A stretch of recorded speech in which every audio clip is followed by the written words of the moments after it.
Surely, if you've gone through today's public education system, specifically high school, and some college classes, speaking of the generals, as people would like to refer to them in those college classes, you've had multiple classes where the class is more about preparing you to take a test rather than taking a test and getting a score rather than learning and retaining the subject matter to actually help you and be beneficial.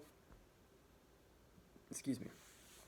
College certainly isn't cheap for anybody, and the concept of learning information for a test creates a read and regurgitate mentality. I've had several teachers throughout my high school and college career, where they've taught with the purpose of reading and regurgitating for tests and semesters, and it never really, you don't actually learn what goes on in the class. Like, there's nothing to show for you other than an 85% on a test. First, I'll talk about some of the teaching for tests.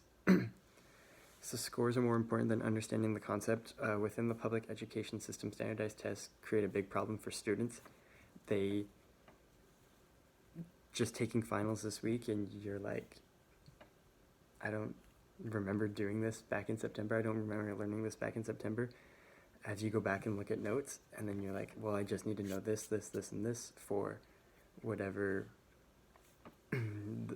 whatever's on the test. Like, if the teacher gives you a study guide, you're not going to study anything else other than what is on the study guide, because you know that's what's going to be on the test. Rather than conceptualizing and retaining information for long term, we as students just go over what is on the test just because that's what we have been taught and told, and that's what's important, is what's on the test, rather than learning the matter. However, with some classes, this method can work out better. It's not often, and it really depends on the class. I don't think I've had one yet, but I know it will happen.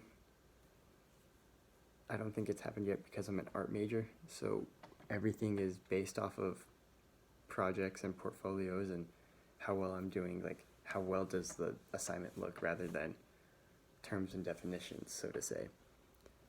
Another bad reason for the read and regurgitate method is that teachers have a poor relationship with their students and vice versa.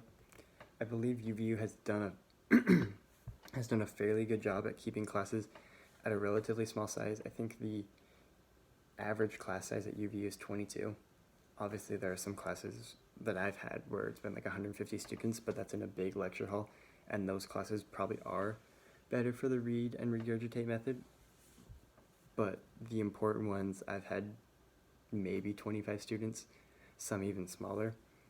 With classes in a smaller size, there's a better student-teacher relationship where the students and the teachers can get to know each other on a personal level, and that's beneficial for both sides of the party. Professors are more than just a teacher. They can be a great mentor throughout your journey in college, as well as a valuable resource in taking the next step, and as a resource or as a gateway to better things after college. If students underperform on these standardized tests like the ACT, the SAT, and I think it's called the SAGE test now. They might have actually gotten rid of it because it's so stupid. If the students don't perform well, there is a lack of increase of funding for the schools, which ends up hurting students and teachers more. Students don't want to be there if like the equipment isn't up to date. Teachers don't want to be there because it makes them look bad, and they like it's same thing with the with the technology being bad. Like, it's just harder for everyone, especially now in 2020, almost 2021. For every $100 that the federal government spends on research grants, it provides just 24 cents of improved education. No, I couldn't find where the other $98.76 goes, or $99.76 goes towards. Probably just the pockets of state board members and superintendents and teachers. Like, maybe you could argue that if the money, that other chunk of that money does go towards teachers, that then can translate to an improved education, but it probably doesn't because teachers don't get paid as much as they should.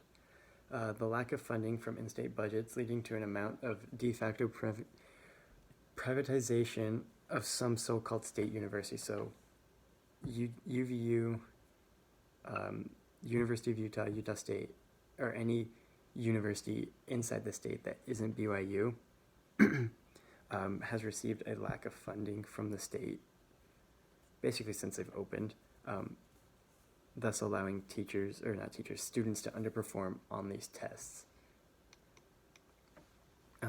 Scores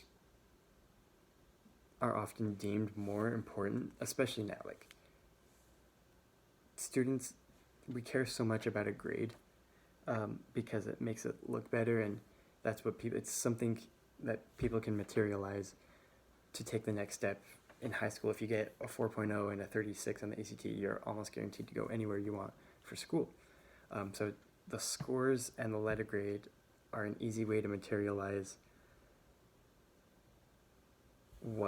how smart, so to say, the student is, and it has been deemed more important than understanding the material itself. Thus, if a student only ever wants to study that study guide for the final test or for the ACT, that's what they're going to do. They're not going to take time to get to know the student or the teacher or its other classmates and help better learn the material for the class, because it doesn't matter, because what's the point?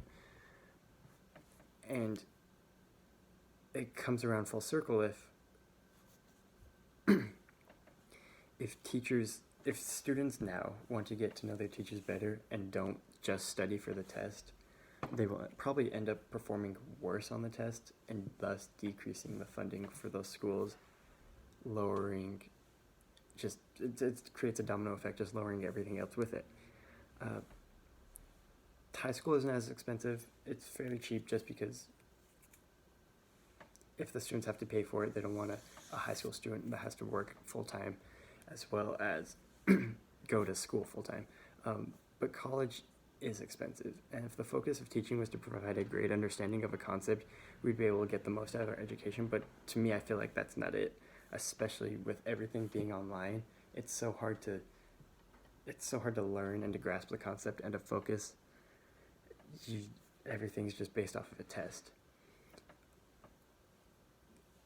With the election just happening, something big could change in the next few years, but at the same time, it will most likely take many years to come up with a new plan for education reform. So when you're thinking about your classes to take next spring 2021, I hope that you take into consideration what I've talked about here, and that you can take classes that will be most beneficial for you as well as the teacher and those around you.